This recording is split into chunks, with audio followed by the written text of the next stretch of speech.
أعوذ بالله السميع العليم من الشيطان الرجيم بسم الله الرحمن الرحيم السلام عليكم ورحمة الله وبركاته الحمد لله رب العالمين والعاقبة للمتقين ولا عدوان إلا على الظالمين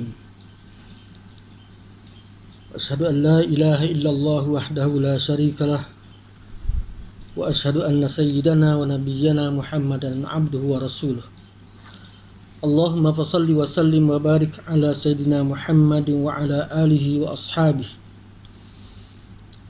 ومن اهتدى بهديه واستنى بسنته واقتدى بتعاليمه وجاهد بجهاده إلى يوم الدين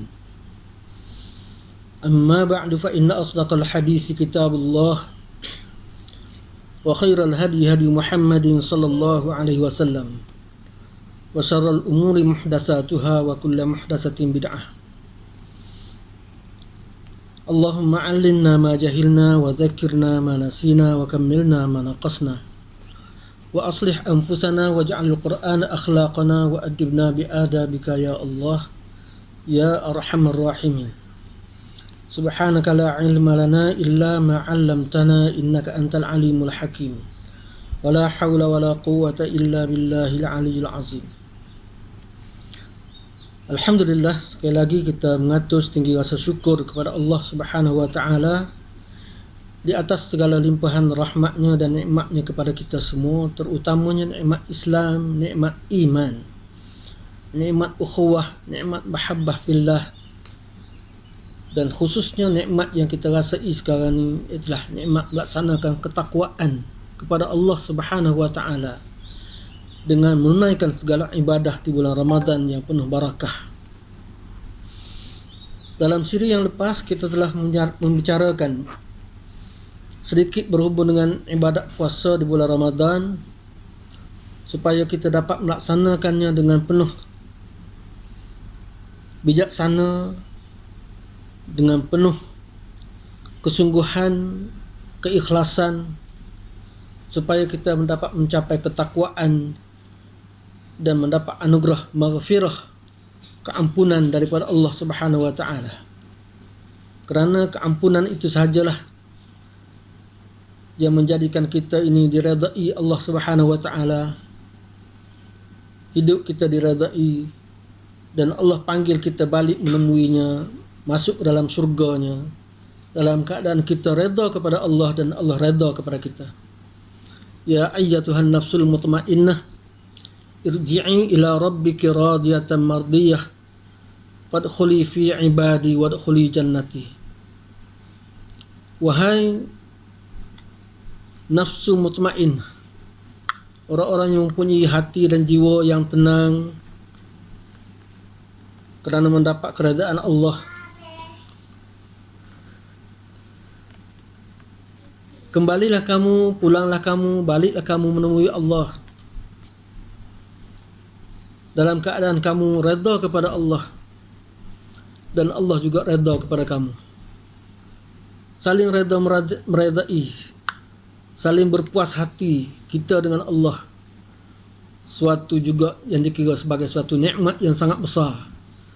Apabila Allah redha kepada kita dan kita redha, suka dan berkenan kepada Allah Subhanahu wa taala, maka pagi-pagi ini kita ucap radina billahi rabba wa bil islami dina wa bi muhammadin nabiyyan wa rasulah. Kita redha Allah itu menjadi Rabb, menjadi Tuhan punya kita, menjadi pemilik kita dengan segala rububiyahnya. Dan kita redha Islam ni menjadi sistem yang menguasai hidup kita. Kita redha juga Rasulullah SAW, Nabi yang wa rasulah. Dia menjadi Nabi, Rasul dan menjadi pimpinan ikutan kepada kita semua. Redha kepada Allah, redha dengan Islam, redha dengan Rasulullah sallallahu alaihi wasallam. Nikmat besar dan mujur besar kita ada tiga-tiga ini menyebabkan kita, keberadaan kita di atas muka bumi seperti yang ada hari ini, insya-Allah, dan lebih-lebih lagi di masa-masa yang akan datang.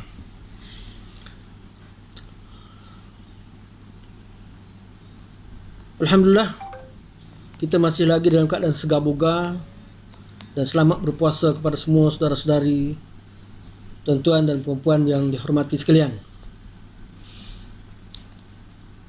Umur kita makin bertambah, usia kita makin lanjut, dan khairul rajuli man tala umruhu wa hasuna amaluhu.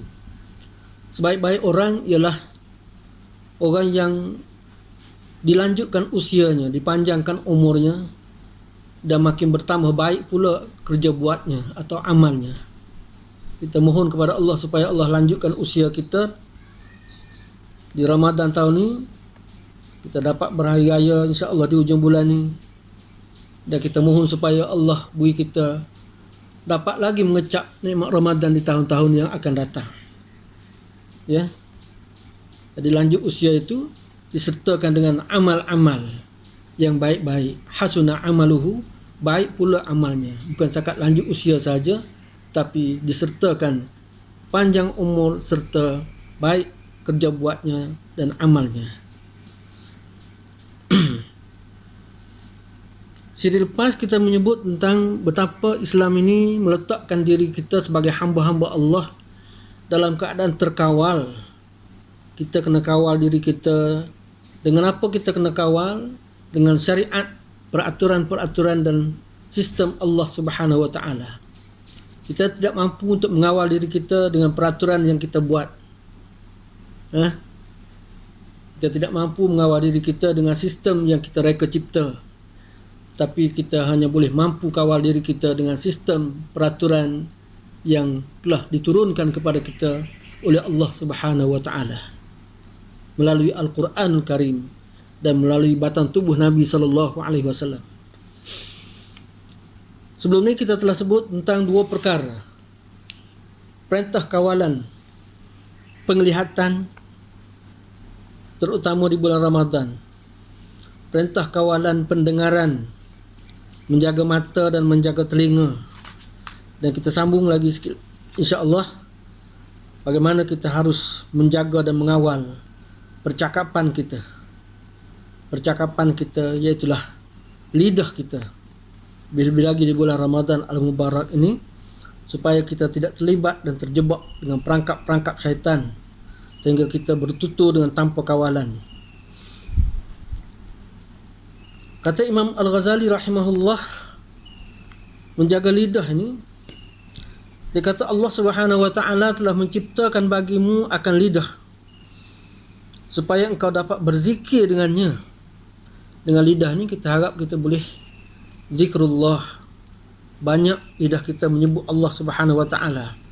Pagi-pagi lagi basahkan lidah kita dengan zikir.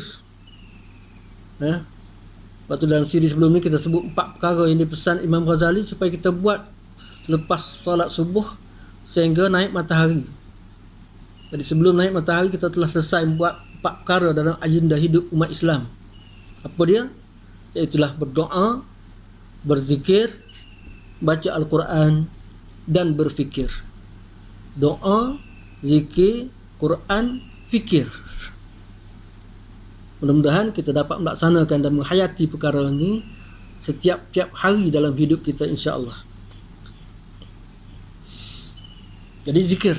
Sebab itu kita doa, Allahumma inna nas'aluka lisanan ratiban bi zikrik wa qalban maf'uman bi syukrik. Ya Allah, kami mohon kepadamu supaya beri kepada kami sekeping lidah, lisanan, lisan, sekeping lidah ratiban bi zikrik, di mana lidah kami itu sentiasa basah dengan berzikir kepadamu. Basahkan lidah kita dengan zikrullah. Dan dengan Al-Quran juga supaya engkau dapat membaca Al-Quran. Dengan lidah juga supaya kita dapat membaca Al-Quran dan membimbing manusia ke jalan kebenaran. Membimbing manusia ke jalan kebenaran. Jadi Allah Ta'ala jadikan lidah kita ini tujuannya apa? Supaya kita boleh sentiasa sebut nama Allah, boleh ingat kepada Allah Subhanahu Wa Ta'ala, boleh baca sentiasa kalamullah. Mata kita tengok dah, telinga kita dengar dah, mulut lidah kita sentiasa basah dengan kalamullah, dan zikrullah. Jadi kita kena tengok Quran, dengar Quran, lidah kita baca dengan Quran dengan baik, kita fahami Al-Quran, kita hayati Quran dalam hidup kita. Barulah Quran menjadi dan sebati dalam kehidupan kita, sehingga kita menjadi Al-Quran yang bergerak kemana saja kita pergi dan membimbing manusia ke jalan Allah. Dengan lidah yang ada ini Allah bagi, kita boleh cakap, boleh bertutur dengan baik. Untuk tujuan apa? Bukan untuk mengkhianati orang, bukan untuk menzalimi orang, tetapi untuk membimbing manusia. Kita juga manusia, kita bimbing diri kita dengan baik. Jangan tahu nak bimbing orang, tapi nak bimbing sendiri tak pandai. Kena tahu pimpin diri kita sendiri ke arah mana kita nak tuju. Hala tuju kepimpinan diri nak kena ada, sebelum kita melihat hala tuju kepimpinan masyarakat dan ummah. Jadi kita kena bimbing manusia ke jalan Allah. Dengan apa nak bimbing manusia ke jalan Allah? Tentulah dengan melaksanakan amar ma'ruf dan nahi munkar. Apa dia amar ma'ruf nahi munkar? Iaitulah kerja-kerja dakwah ilallah subhanahu wa ta'ala. Kerja mengajak orang kepada kebaikan. Wal takum minkum ummatun yad'una ilal khair wa ya'muruna bil ma'ruf wa yanhauna 'anil munkar wa ulaika humul muflihun. Kena ada di kalangan kita ni satu kumpulan, satu grup dalam kalangan umat Islam ini yang sentiasa mengajak manusia kepada kebaikan.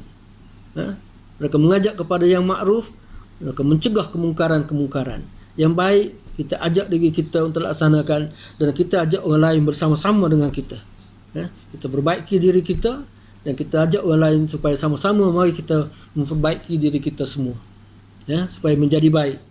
Sampai itu kita cegah, kita buang segala kemungkaran-kemungkaran, dosa-dosa dan maksiat-maksiat yang ada, saki-baki yang ada. Kita bertaubat, beristighfar sebanyak mungkin di bulan Ramadan al-Mubarak ini terutamanya. Inilah bimbingan, tarbiyah, tausiyah, mau'izah dan segala macam. Nasihat, bimbingan, didikan, kita buat dalam kehidupan diri kita, dalam kehidupan keluarga kita, rumah tangga kita, dan dalam masyarakat dan ummah kita, supaya lahir insya-Allah di individu yang baik, individu muslim sejati, keluarga muslim sejati, masyarakat Islam sejati, dan akhirnya tertegaklah daulah Islam sejati.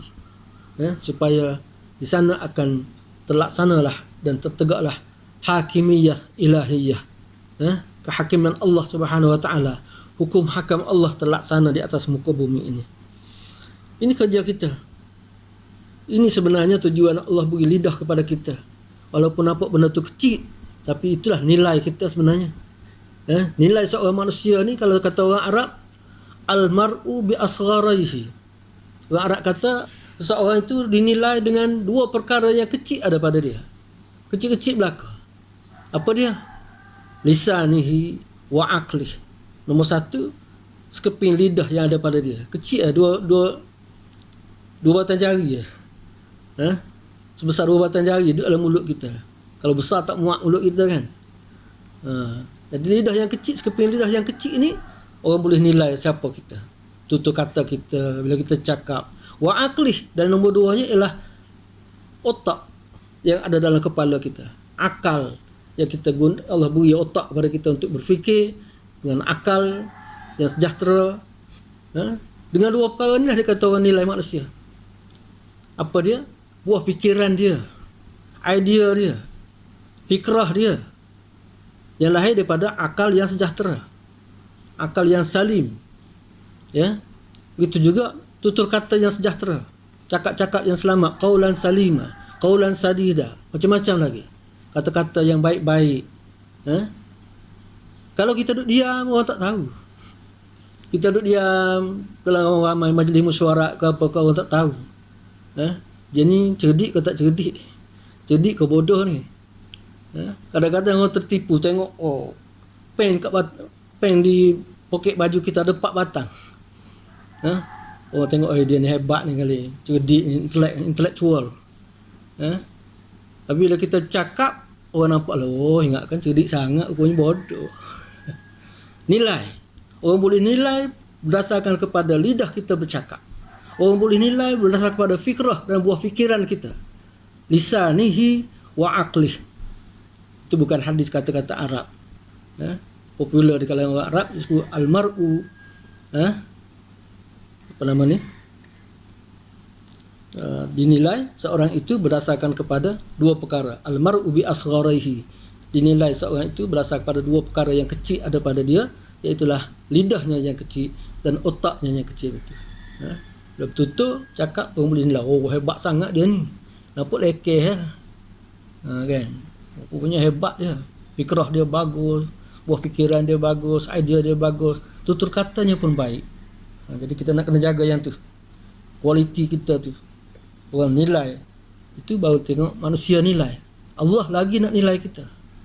Allah beri benda ni untuk kita guna dengan sebaik mungkin, sehingga besok di akhirat Allah akan menilai segala tutur kata kita yang keluar daripada bibir mulut kita,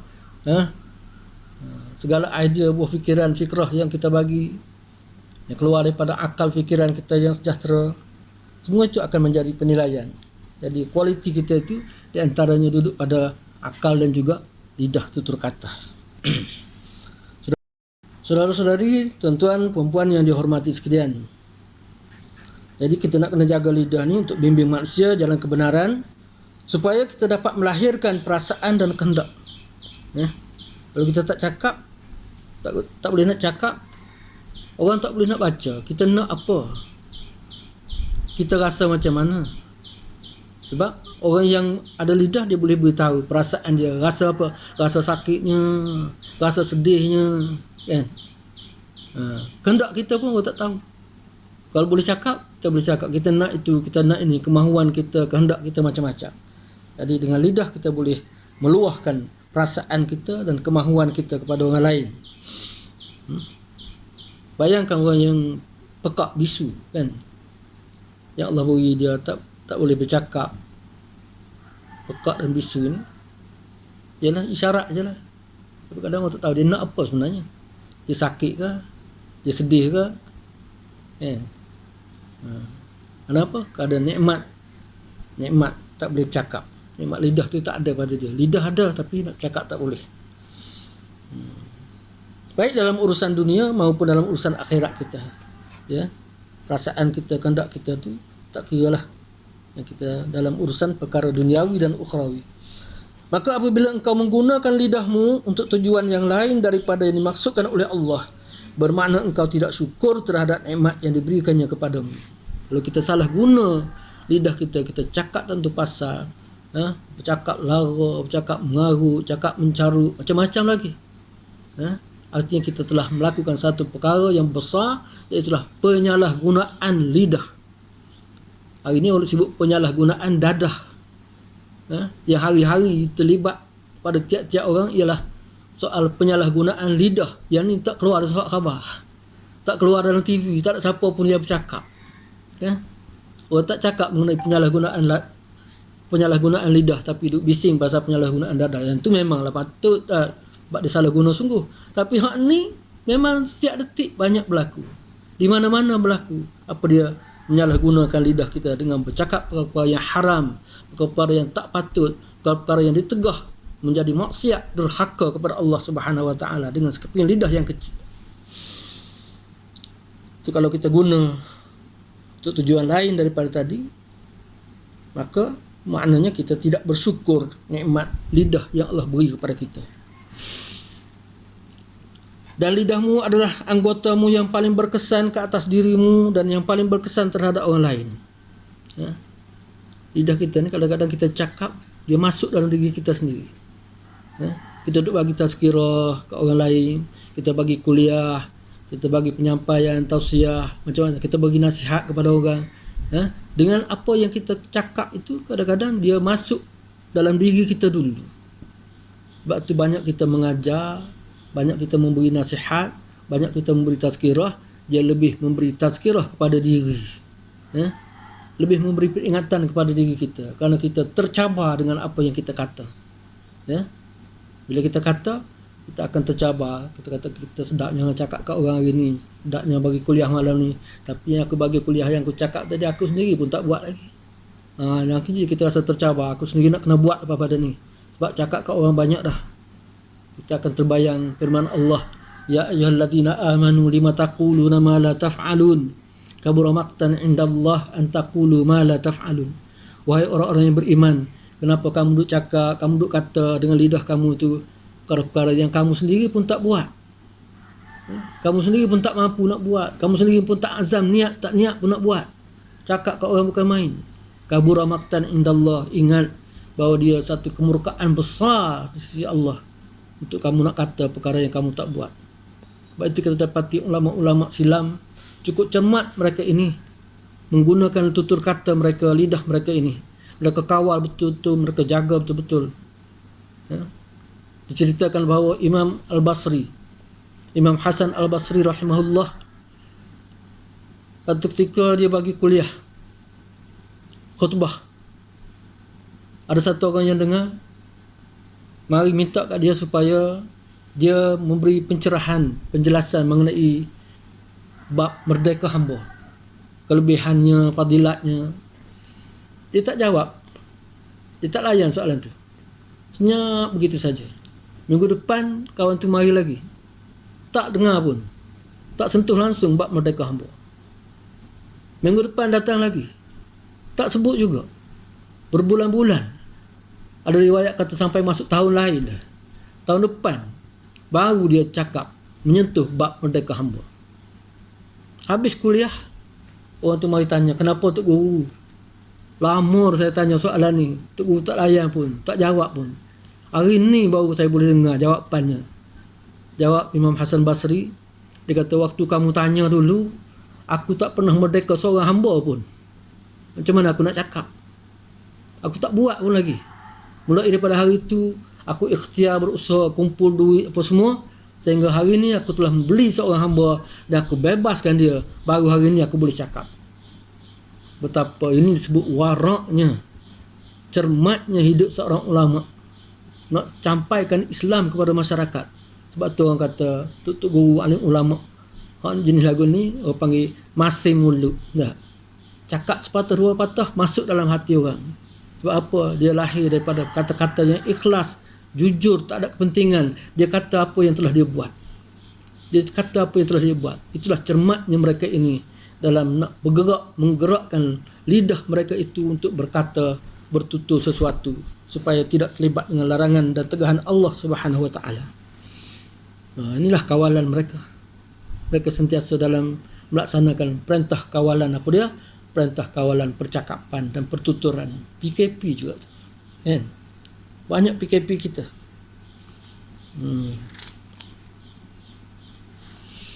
Dan lidahmu adalah anggotamu yang paling berkesan ke atas dirimu dan paling berkesan kepada orang lain. Berapa ramai nantinya orang yang akan dihumbankan ke dalam api neraka Jahannam dengan sebab jenayah yang telah diperbuat oleh lidah mereka. Ramainya kata Rasulullah, ramainya aku tengok orang yang masuk neraka punca daripada sekeping lidah mereka, punca daripada tutur kata, cakap-cakap mereka. Makan diri, cakap-cakap yang makan diri sendiri, cakap-cakap yang memaksakan diri, sehingga dia jadi mangsa api neraka Allah di akhirat. Na'udzubillah. Maka kekanglah lidahmu sekuasamu, kekanglah, nak kena tahan. Kekanglah dalam bulan Ramadan ni kita panggil imsak. Kita panggil imsak. Imsak itu kawalan, kena kawal, kena kekang. Kata Imam Ghazali, kekanglah lidahmu sekuasamu. Setakat mana yang kita mampu, kita tahan lidah kita ini supaya dia tidak menyebabkan engkau dihumban ke dalam api neraka. Jangan dengan sebab dia kecil aja, tapi kita jadi tuan dia ni kerana tak pandai jaga, tak pandai nak kawal, akhirnya kita jadi mangsa api neraka Allah di akhirat besok. Na'udzubillah. Kata Nabi SAW, innar rajula la yatakallamu bil kalimati liyudhika biha ashabah fayahwi biha fi qa'ri jahannam 70 kharifan. Dalam satu hadis baginda bersabda, sesungguhnya seorang itu kadang-kadang dia bercakap dengan satu percakapan dengan tujuan supaya orang lain menjadi tertawa. Bukan kadang-kadang, ramai kan dalam masyarakat kita. Cakap sikit nak suruh orang gelak ketawa. Cakap sikit nak suruh orang gelak ketawa. Sehingga orang tabalkan dia sebagai ahli lawak. Dalam masyarakat Islam boleh ditabalkan sebagai seorang raja. Raja apa? Raja lawak. Ya. Dengan Rasulullah memberi peringatan kepada jangan, ingat sikit, jangan cakap tak tentu pasal. Ada orang yang dia kata dia bercakap dengan satu perkataan pun tak ada kerja lain, niatnya supaya orang gelak ketawa, supaya orang suka kat dia, supaya wi biha fi qa'ri jahannam. Dengan itu dia menjadi mangsa api neraka Allah 70 kharifan 70 kharifan 70 tahun apa? Salah cakap. Duduk dalam neraka Allah, dia azab bukan main 70 tahun kerana masalah salah cakap, salah guna lidah. Auzubillah. Nyanyi ya. Dia tidak menyangka perkataan itu akan menyebabkannya dihumban ke dalam api neraka selama 70 tahun. Tak suka. Dia ingat kata apa kecil je. Ya? Dia ingat kata apa benda tu kecil aja. Tapi rupanya besar di sisi Allah Subhanahu wa taala. Kerana itu anugerah. Salah guna anugerah Allah. Dan hari ni orang-orang yang macam ni lah, kan? Orang yang cakap nak suruh orang suka, cakap nak suruh orang gelak di majlis keramaian, di pesta-pesta yang besar-besar, kan? Menjadi raja lawak. Orang macam ni dalam masyarakat kita hari ni dapat tempat. Di kedai kopi dia masuk, dia dapat tempat istimewa. Jauh lagi dia masuk, orang gelak ketawa dah. Sehingga orang anggap meriah kedai kopi. Kenapa? Kerana ada orang yang cakap, orang segelak ketawa. Dia cakap, orang suka belaka. Budaya inilah yang hidup dalam masyarakat kita. Dapat tempat di mana-mana majlis-majlis keramaian. Kalau boleh bercakap, orang gelak, dia kata menyerikan majlis. Seri majlis tu duduk pada gelak ketawa pun, ha, cakap lingkung meja, ha. Kadang-kadang hari ni kita tengok gadis-gadis duduk sekolah pun tingkat 4, tingkat 5 kan. Keluar daripada sekolah, masuk kedai makan, duduk lingkung 5-6 orang buat dia. Terkejut kita dengar bila dia gelak ketawa. Ha. Lebih pada orang lelaki.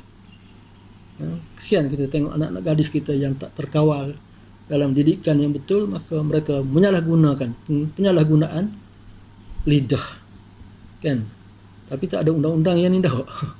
Tak ada yang kena ambil tindakan apa-apa. Tapi besok Allah ambil tindakan berat ke atas kita. Jatuhkan hukuman berat. Sampai disebut dalam hadis ni 70 tahun dalam neraka. Punca daripada salah cakap dan salah guna lidah sahaja. Auzubillah. Sebab tu Rasulullah SAW tak ketawa, tak ada gelak ketawa. Yang ada hanyalah sekadar senyum. Kemuncak daripada gelak ketawa Rasulullah setakat nampak gigi taring, gigi kanan ni ada yang panjang sikit, gigi belah kanan, gigi taring tu.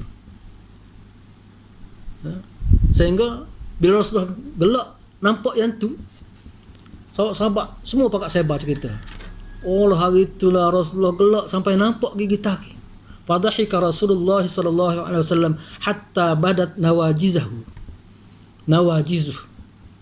Hari itu dia kata Rasulullah gelak, itulah boleh tengok sekali. Kemuncak Rasulullah gelak sampai dia nampak gigi taringnya. Kita sengih tak ada. Bila gelak ketawa terbuka, nampak anak tekak dalam. Kan, sampai dalam kerongkong kita, dalam halkum nampak lagi. Bulan-bulan Ramadan ni kita jaga benda kita ya. Gelak ketawa kita pun, suka hilai kita pun, gurau senda kita pun, semua nak kena kawal. Semuanya dalam kawalan belaka, insya-Allah. Di zaman Rasulullah SAW berlaku satu peristiwa, ada seorang tentera Islam yang terbunuh di medan perang. Lalu ada yang kata, untung sekali orang ni. Kerana apa? Kerana dia telah mati syahid dan berjaya mendapat syurga. Dia berjuang dalam peperangan lawan kafir, dia terbunuh, mati. Maka sahabat-sahabat semua kata, Allah, untungnya dia dapat syurga free ya. Dapat mati syahid. Tapi dengar kata-kata sahabat ini, Rasulullah nafikan. Rasulullah kata, belum tentu lagi, kata Rasulullah. Dia terkejut. Sahabat pun terkejut. Rasulullah kata belum tentu lagi. Tidakkah orang mati syahid memang confirm masuk syurga? Tidakkah mati di jalan Allah dan jihad fisabilillah ni memang syahid, kan? Dan syahid tu ganjarannya ialah surga Allah. Tapi tiba-tiba hari ini Rasulullah kata belum tentu lagi. Kenapa? Kata Rasulullah, boleh jadi dia pernah bercakap perkara-perkara yang tidak berfaedah. Maknanya masih lagi tersekat. Orang yang mati di medan perang fisabilillah pun masih lagi ada tapisan. Kalau dia dalam hidup dia masih banyak bercakap perkara-perkara yang tak faedah, salah guna lidah, atau dia bakhil dan memberikan sesuatu yang sebenar, tidak mengkayakannya, ya, dia tak mau cakap perkara yang betul, ya, adab perkara yang betul kita sembunyikan. Alladzina yaktumuna ma anzalna minal bayyinati wal huda min ba'di ma bayyanahu lin-nasi fil kitab ulaika yal'anuhumullah wa yal'anuhumul la'in. Orang-orang yang menyembunyikan, tak mahu nak beri ilmu dia kepada orang lain, apa yang dia tahu daripada Islam itu fikrahnya baik, fikrah Islamnya jelas, ya, didikannya bagus, ilmunya bagus daripada Quran dan Sunnah, tak mahu nak cakap ke orang, tak mahu sebarkan Islam kepada orang lain, bakhil, kedekut, ya. Ulaika yal'anuhumullah. Orang ni dilaknat, dikutuk oleh Allah, wa yal'anuhumul la'inun, dan dilaknat, kutuk oleh orang-orang yang melaknat. Na'udzubillah. Jadi jangan kita menjadi orang-orang yang bakhil untuk menyebarkan kebenaran dan melaksanakan dakwah kepada Allah Subhanahu wa taala. Jangan kita kedekut, bakhil masa, bakhil tenaga. Oh, maaflah, sorry, saya tak ada masa. Maaflah, saya tak larat, saya tak mampu, tak ada tenaga. Maaflah, saya tak ada itu, tak ada ini, ya. Padahal benda semua ada kemudahan-kemudahan yang Allah beri kepada kita, ya. Kemudahan asas, mata, telinga, lidah, mulut, macam-macam lagi, untuk kita pergunakan nikmat-nikmat ini bagi menyampaikan kebenaran dan juga Islam yang telah ditanzilkan kepada kita oleh Allah dalam Al-Quran melalui baginda Rasulullah sallallahu alaihi wasallam. Jadi tuan-tuan yang dihormati sekalian, untuk tazkirah pagi ini saya fikir mungkin kita boleh berhenti setakat itu dulu dan kita sambung dalam siri yang akan datang. Ada lagi banyak perkara yang kita nak sebut berhubung dengan kita kata PKP, Perintah Kawalan, yang kita mesti laksanakan di bulan Ramadan ini, dan bagaimana SOP yang harus kita lakukan untuk mencapai maksud tersebut, ya. Kaedah-kaedah pelaksanaannya, kalau tidak maka tak boleh tercapai tujuan yang kita kehendaki, insya-Allah. Jadi mohon maaf di atas segala kesalahan dan kesilapan, dan segala yang baik daripada Allah Subhanahu wa taala, dan yang lemah itu datang daripada kelemahan saya sebagai seorang hamba-Nya. Aqulu qauli hadza wa astaghfirullahal azim. Assalamualaikum warahmatullahi wabarakatuh.